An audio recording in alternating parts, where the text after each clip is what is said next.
Welcome to the City Report Card with Bob Bernstein and Ashley Northington. The City Report Card is a Zoom cast where we explore Nashville through a different perspective, aside from it being Music City, It City, or any other kind of city, except the one we've lived in for a long time and seen change dramatically. Today, we're going to do something a little different. Bob and I and our two guests, we all served for 3 years on the Nashville Area Chamber of Commerce's Education Report Committee. That's where the idea for this Zoom cast came from. So instead of our usual intro where we introduce our guests, we're going to each introduce ourselves and describe why we wanted to be on the Education Report Committee and what we learned from our time there. And so I'll go first. I'm Ashley Northington. I am a native Nashvilleian who has a long history working in and around public education. While I always looked at my experiences in education as generally positive, I realized over time that there were some gaps that I didn't have. There were some gaps that I graduated with. So my sort of drive and desire in joining the Education Report Committee was to make sure that more children had a great experience and were able to close some of the gaps and some of the deficits that I know I had upon graduation. And I'm Bob Bernstein. I think I have a surprising interest in education issues. Considering that I'm the one who grew up and kind of rebelled against public school and didn't feel it did me I think it failed me in a lot of ways.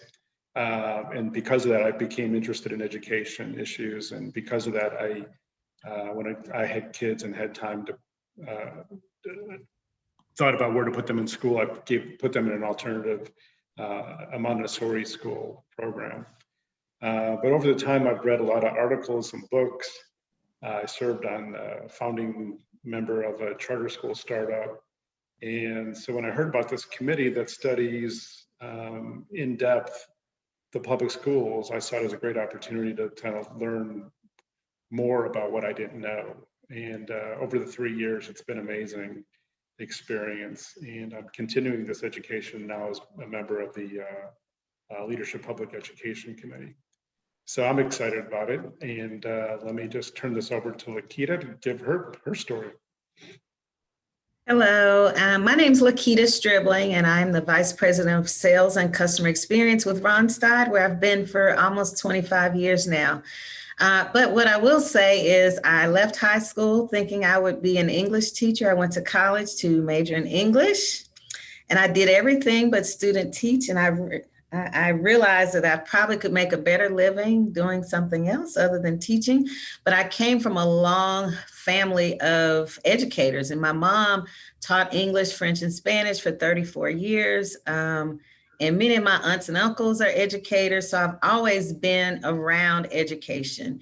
And I've had the opportunity from a corporate space to really see so many correlations between the quality of the public school system and the opportunities it presents in really what a person is able to go on and do later in life. And the correlations between the quality of the workforce as it relates to how well we educate our students. And I'm one of those who believes that whatever choice you make for your child in terms of education, every child, regardless of zip code, regardless of race, ethnicity, social, economic status, any of those things, all children deserve a quality education and deserve the opportunity to get a great start in reaching their dreams and their fullest potential. And so the Education Report Committee was a no-brainer for me when I was asked about it. And I've truly enjoyed the experience, and I've learned so much more about what goes on well in MNPS, as well as what are those things that certainly are opportunity areas. So it's been very meaningful work, and I appreciate the opportunity that to know that you, Bob and Ashley, are picking up the torch and continuing on with really elevating some of the issues that our community faces with our public school system. Great. Well, my name is Ryan Balch, and I'm a senior lecturer in education policy at Vanderbilt. I started in education as a teacher at Fulton County High Schools in Atlanta, Georgia. And I taught for 7 years and absolutely loved it. But the one thing that really kind of wanted me to think about the bigger picture of education and trying to make some sustainable change with it. So I went and did my PhD at Vanderbilt in education policy. Really enjoyed it, and I began working in a district for Baltimore City Schools. I was their director of teacher and principal evaluation. And at the time, I really liked thinking about it, but I also missed teaching. That's who I am as a person. I'm a teacher. I love it. It doesn't feel like work at any time. So I came back and I started teaching full time at Vanderbilt.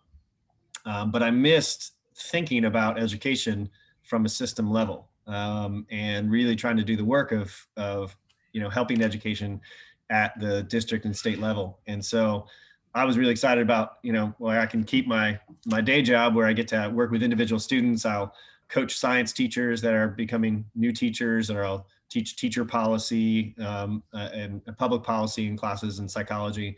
But I get to then be on the report committee and think a lot about what it is as like a whole system and looking at the district level. So. I'm going to start there where you just almost flubbed up there, Ryan. It's hard, right? To break that pattern after so many. I know. And what I'm talking about is the three of us been in this committee for a while, and I think we all had a similar perspective. When we got in the committee, we started hearing about our job was to, the committee at the time was called the Education Report Card Committee. And it felt like we were there to judge the schools. And I think the discussion early on, at least in my 3-year tenure, was, especially me, I knew nothing about public schools. I never worked in a public school, this and that. So I didn't feel that was fair of me to judge. And so we, many of us started talking about, we need to be more of an advocate than a judge. So I'm curious about your perspective of why you pushed for changing the name from Education Report Card to simply the Education Report Committee. And what do you think that symbolic change means? Laquita, why don't you go first? Okay, all right. So it didn't take long to figure out when we were under the Education Report Card Committee that my first year, we would make all these recommendations and only to realize, well, some of them were more aspirational because it was, we're recommending some things, but the school system didn't necessarily have the resources to implement them. And so I think starting then with that realization, and then the next year, we started asking more questions about, okay, we know MNPS doesn't get enough money to do all the things that are required and expected. So what is the number? And we struggled with getting really anybody to be able to say what that number is. And so I think at that moment, we realized that this was more, our work would be more meaningful for being an advocate and creating the awareness for all the community stakeholders to really understand what really goes on in MNPS, because it's so much more than you read in the media. There are many wonderful things that happen every day in MNPS. We don't hear enough about that. And then a lot of the things that are opportunity areas are not totally necessarily in complete control of MNPS. And so we decided to make that shift from being, a grader and a judge on the many people who are working very hard in the school systems to deliver quality education and deal with all those things surrounding that for the children, to really creating an awareness so that people could be more educated from a third-party source and not just hearing it from MNPS of really what the real issues are. So to me, it was a no-brainer, and it was a natural progression of what our committee's focus should change to. Yeah, I think that resonates a lot with how I'm thinking about it. I think we've always considered the work to be more about reflecting and elevating the voices of of a wide variety of stakeholders. And that's the great thing about the committee is we get to hear from so many different people. We get to hear from teachers and parents and a lot of different staff members within central office at MNPS, from the state, a lot of the nonprofits that come in and are supporting education. And so I think it's just really important that it should be more of, here's the report of what we're hearing everybody say, rather than here's what you need to do X, Y, and Z. This is a reflection, candidly, I also think that there's not enough credibility of a group of people that have not been in education primarily to walk in and say, this is what you need to do. I think it comes off less as a team approach and more as a judgment. And I don't think that that's what the committee was trying to do, at least from the membership perspective.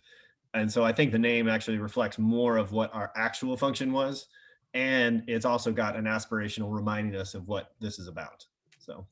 Yet in the early days, the report card committee actually did give the schools a grade. Yeah.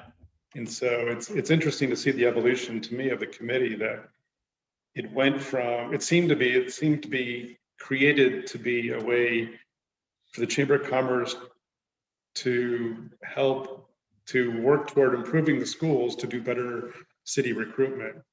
And I think it's I'm proud that we were part of the group that kind of changed the focus. Mm-hmm. Ashley, what do you think in there?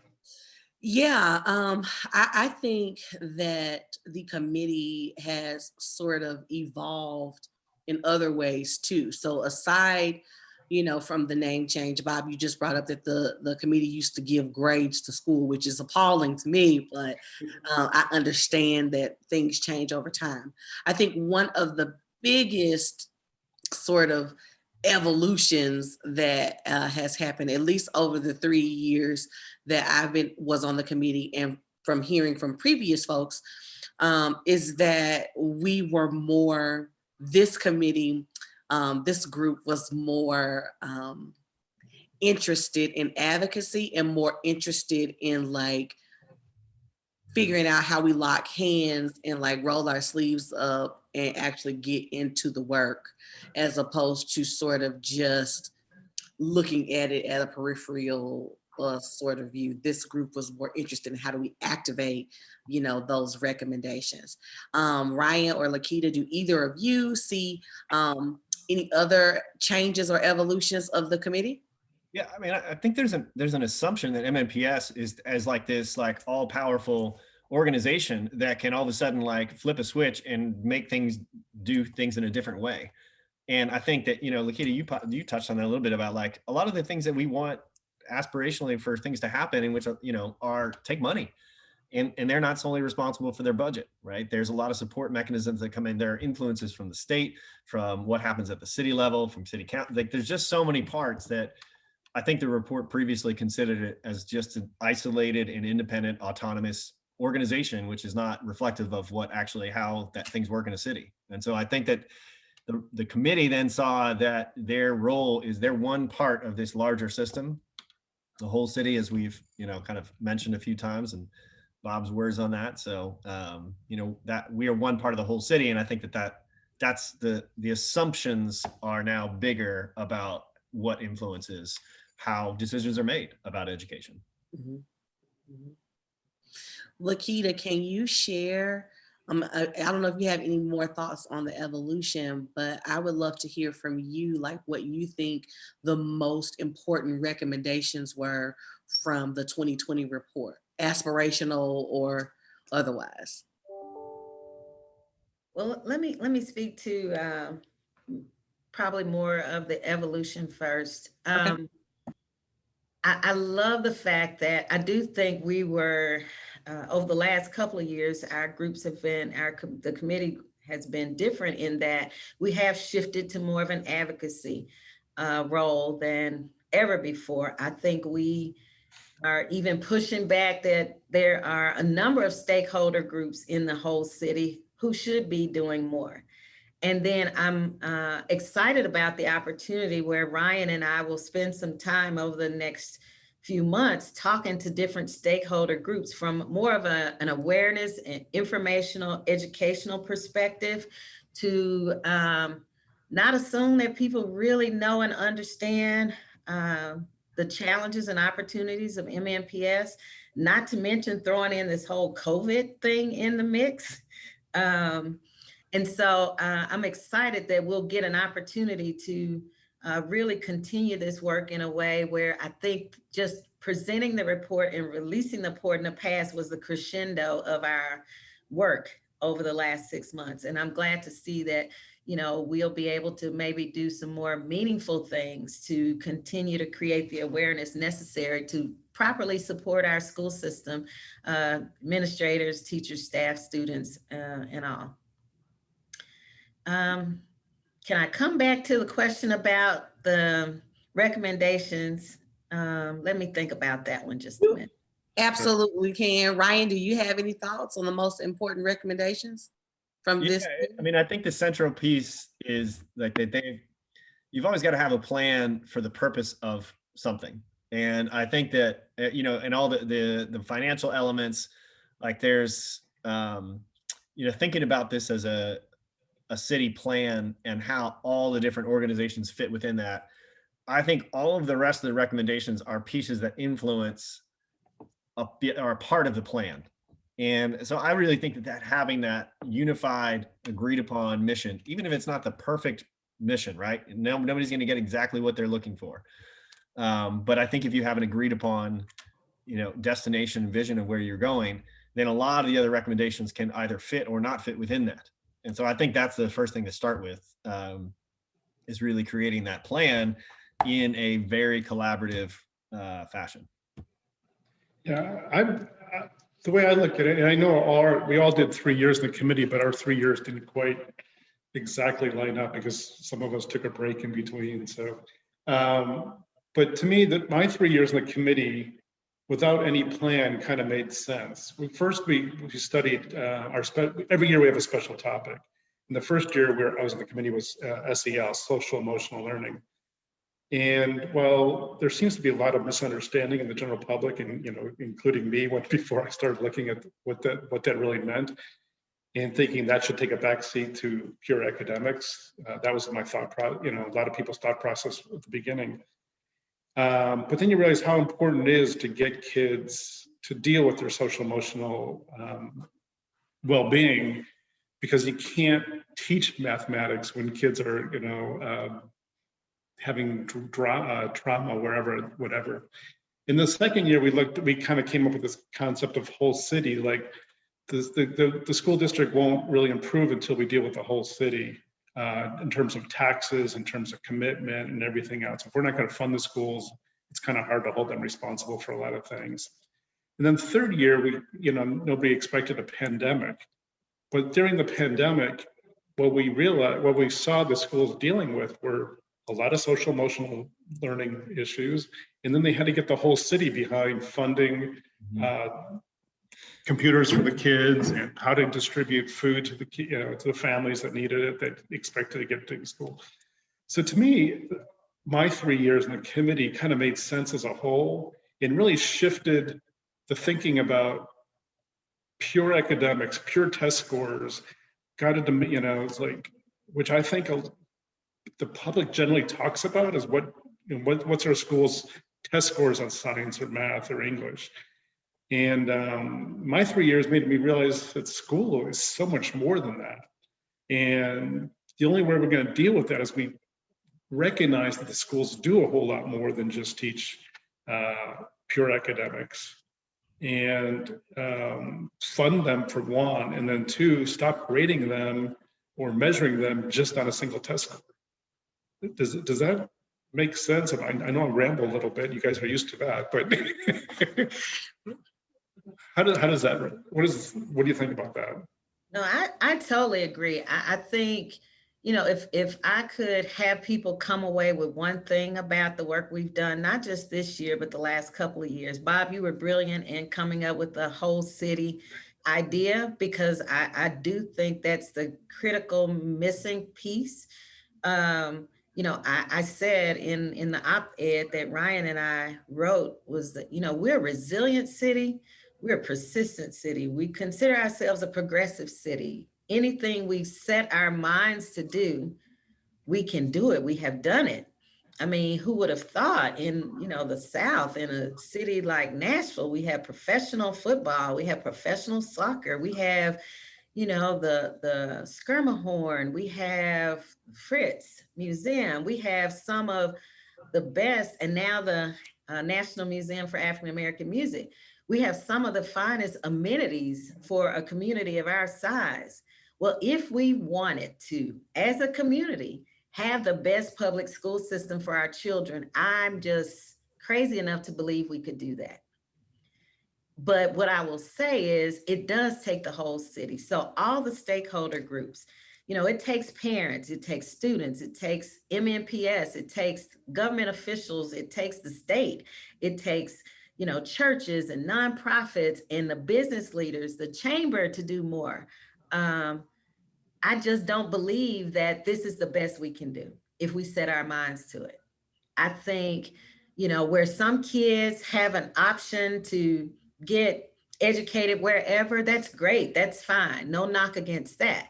But every child, including Black, brown, and poor children who don't have as many options, deserve a good education. And so I do think that we have to all look beyond ourselves as community stakeholders to make sure we're doing our part to promote that and to support our school systems, be it financially, be it, other ways. We just got to do better. And so what we saw this year to be problems were already problems. They were just exacerbated by COVID-19.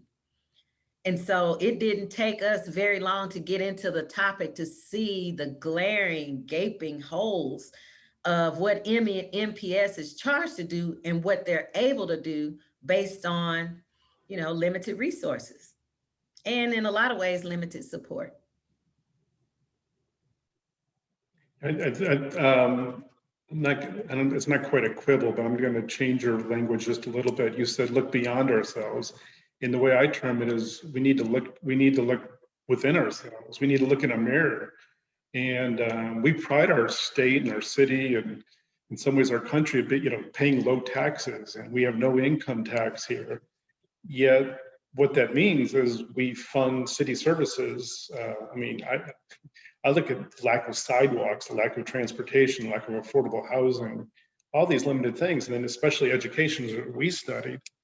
Well, that's a direct, you can't have both. You can't have great city services if you're going to insist on low taxes, especially taxes that are tied to what they, my minor in economics comes back out, but inelastic taxes where property taxes and sales tax don't go up as fast as income. So you can't grow your tax base as the city grows. And so that's what I see. You have to look in a mirror at yourself. If we're not willing to do the work, or pay the money, I don't know, again, calling it a report card and judging the schools and wherever you sit, if you're going to judge the schools or judge what the city's doing, look in the mirror first. That's how I put it. Yeah, and I think I want to, build on what both Bob, you and Laquita were saying too about I think we have to recognize too that the default is that things will be inequitable, right? If there's not a change or an intentionality between the policy, it'll go back to it working for those who have the most resources, right? That's how the system is set up unless you intentionally create it to be different than that. And I think you can look at, it was great having the Promise podcast come out to this during this time. She references heavily the book Making the Unequal Metropolis, which is just a wonderful summary of what happened in desegregation here in Nashville in the history. And I think there's a lot of parallels between what we're experiencing now of, if you do not intentionally make it so that desegregation happens, the default will be a return to racial isolation, right? And it's the same thing with funding aspects and also services that you're referring to, services that are directed that need to offset the inequity. Will not happen unless there's a massive sense of intentionality behind an effort to say this is a priority, right? And you talk about why do I think that's the most important recommendation is because we have to spell out exactly what our priorities are, because then you can say like, okay, well, our priority is this, but turns out our funding is doing something different. So we need to adjust our funding mechanism or how they go to different schools, you know, the per student basis, our policies to align with that. And so I think that's where we start. So, you know, it's really strange because in my mind, it's saying when I look at the Nashville, there is money to do these things because people are willing to pay money to go to Innsworth. People are willing to pay money to go to Battleground Academy or Franklin, you know, all of these other places. They will pay the $20,000 or the $30,000 that it takes for public education. I think sometimes the challenge is they're not willing to pay into a system that benefits, you know, will benefit other children. It's almost like people want it just to benefit their own children. I don't want to say selfish, but it seems kind of selfish. And I think that that's one of the biggest issues that the community is facing. Like there's this unwillingness to sort of help our neighbors. There's this unwillingness to sort of advocate and invest in everyone's, in all of the children, as opposed to just my own. But I'd like to hear from you, Laquita and Ryan both. What do you think the most pressing issue Nashville is facing as it relates to public education? I guess I'll take that one first, Ryan. So, and what I do, we work with companies who, you know, are hiring people or, you know, looking for different skill sets to add to their human capital. And I have served with the chamber for a number of years with companies who are looking to open here, relocate here, expand here. The number one question they have coming in is, tell me about your workforce. And so for me, it makes so much sense that we've got to get this public education system in a better place, because there's a direct correlation between self-sustaining and family-sustaining incomes relative to what you're qualified to do. Thus, you know, your education level. Now, there are some one-offs where people don't necessarily have to have the education. They go on, do great things and do well. But for the masses, it really requires that high school diploma. You know, there's all kinds of studies to say how much more you will earn in a lifetime just by having a high school diploma. Same thing with having college degrees and advanced degrees. And, you know, it disheartens me a little bit when companies move here with great opportunities and they have to bring people with them because they feel like we don't have the talent base and skill base here. And why don't we? And in some ways, we're our own worst enemy because we don't even say positive things about our school system. And now, are there things that need to be improved and worked on? And yes, absolutely.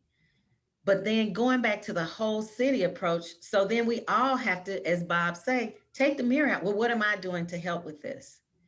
And so I think the most pressing thing in terms of really being able to minimize some of those generational curses is we have to create opportunities for kids to get a better education so they can get better jobs, so that they hopefully make better decisions and they can be more of a supporter to the tax base than maybe someone who has to take from the tax base because they've got to work 3 jobs just to keep the lights on.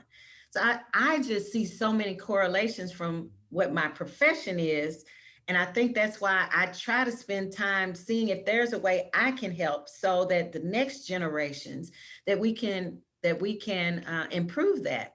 You know, I think in one of our sessions, I said something very provocative. And I'm like, what if we had billboards up in Nashville to say, do we care enough about the public education of our children, especially our Black, brown, and poor children? Because it seems that there's not enough vested interest in doing that. So Ashley, I agree with you, people pay a lot of money for the things they see value in. But what I would challenge people to say, and I've had to have this conversation with a lady who has no children, and so she didn't see any place for her to contribute in or to have interest in public education. And I said, but you do. I said, because if my sons don't get a good education, they may very well be the one coming in through your front door to take something from you.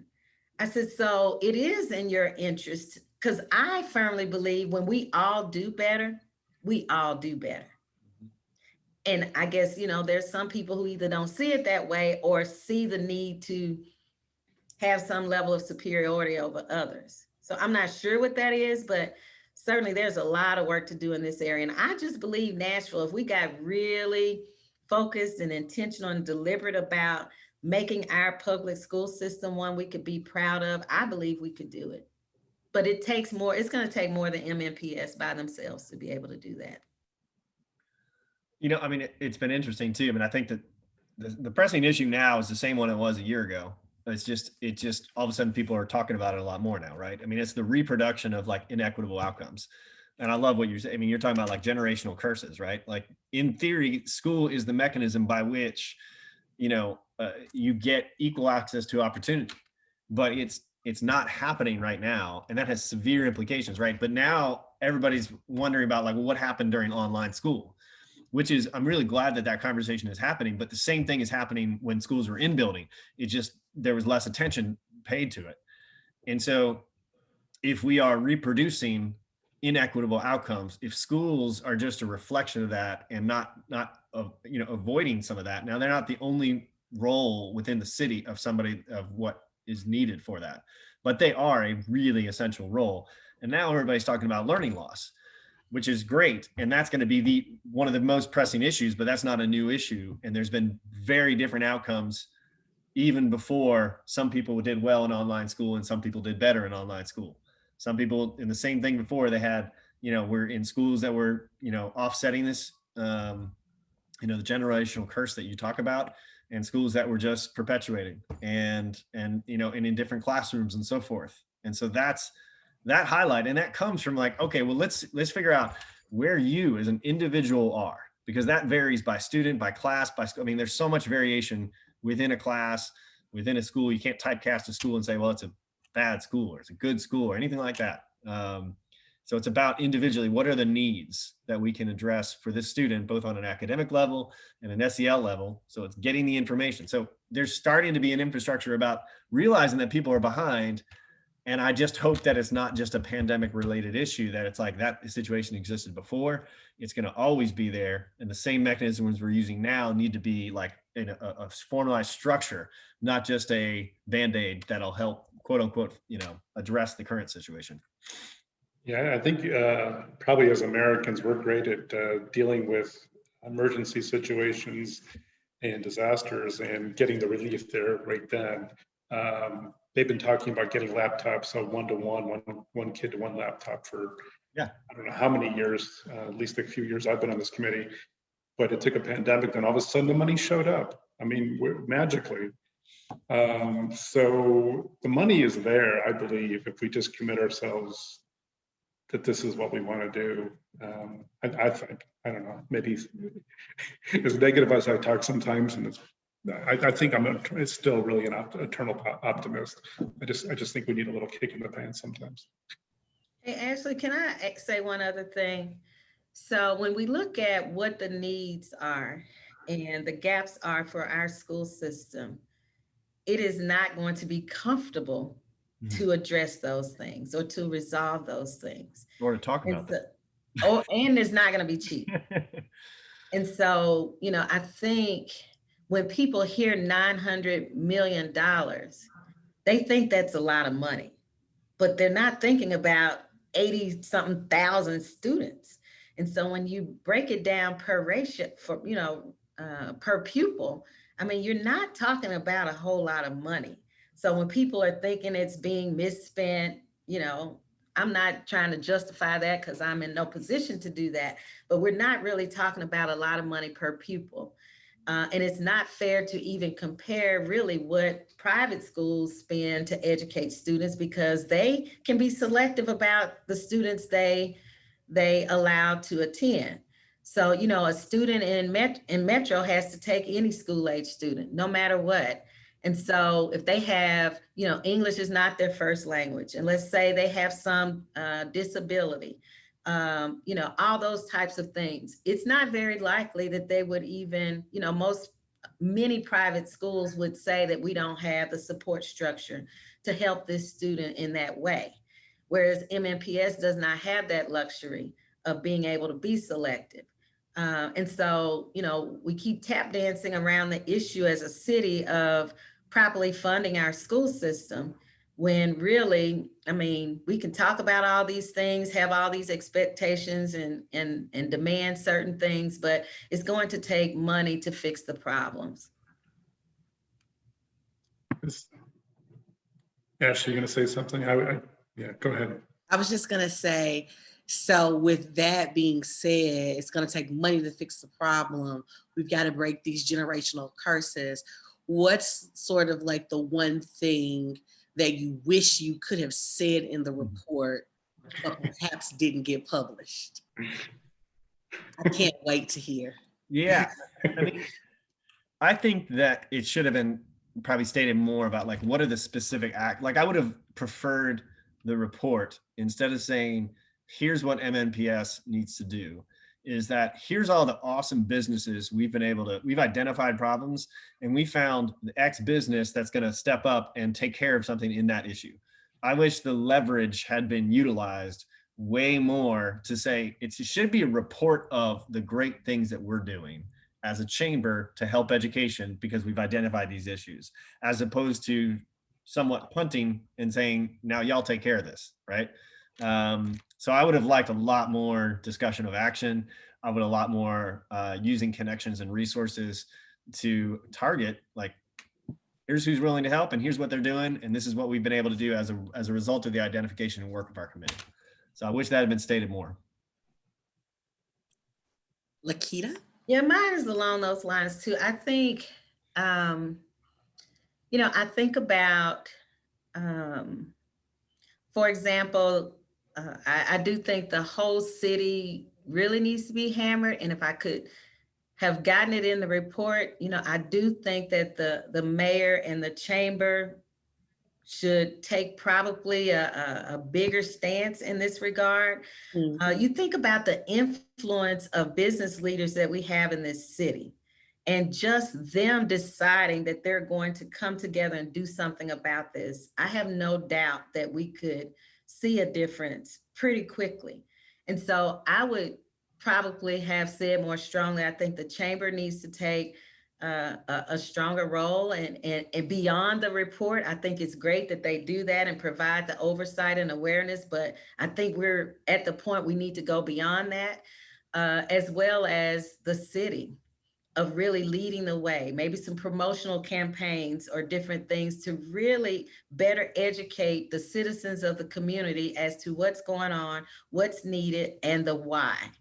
Because for people who, you know, still don't have any support or love for the public school system and all the little children that go there every day to learn, says to me that there's an opportunity to provide more information, to be more informational and educational with the citizens, so that they understand the why and why it's so important that we do something about this now. I do think doing nothing and not doing enough and kicking the can down the road will make it more and more expensive when we finally make up our minds that we have no other choice but to do something about the state of our public school system. Yeah, this has been fun for me, because it kind of mirrors the before and after committee parking lot discussions I've had with each of you and the other members of the committee, just kind of hanging around saying, well, if we were in charge, and what should we really do? And that's where all the maybe plotting came from. And I think the impetus for this, Ashley and I doing the Zoomcast, to try to expand who hears about, you know, what we learned. So we started this out by talking about how the Education Report Card Committee became the Education Report Committee because we didn't want to be perceived as a judge. But Ashley and I decided to call this Zoomcast the City Report Card because we do want to judge the city. So Ryan, you're a teacher, and Laquita, you almost were a teacher. So it's time to put those hats on and let's give the city a grade.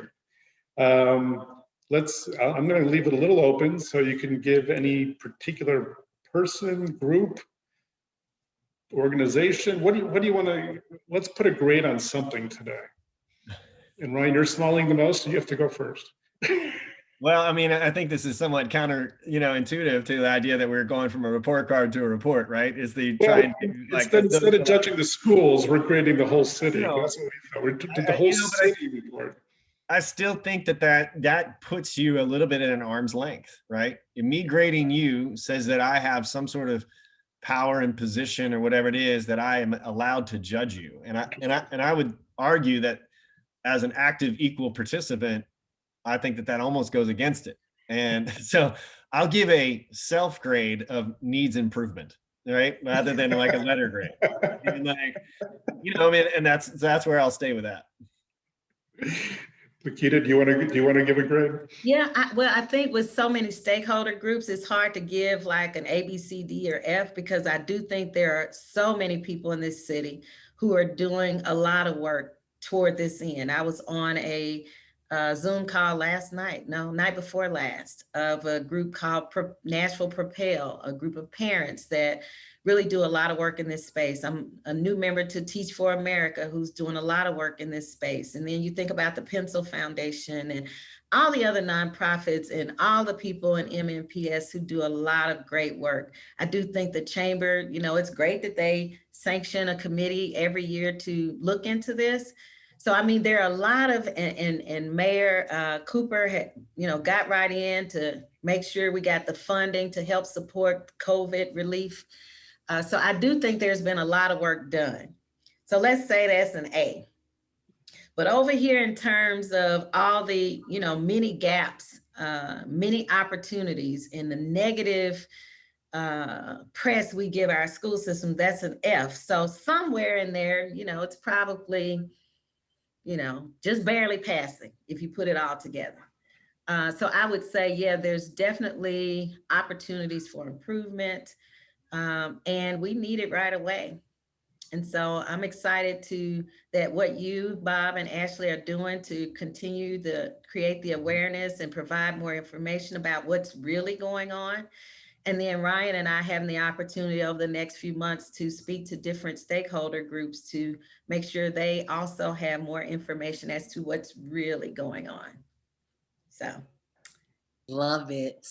So thank you, Ryan, and thank you, Laquita. We appreciate you all taking the time to join us today, and we know that we'll be talking to you over the next coming weeks, months, and years about this very topic. I'm looking forward to our next collaborative effort as fourth year committee members.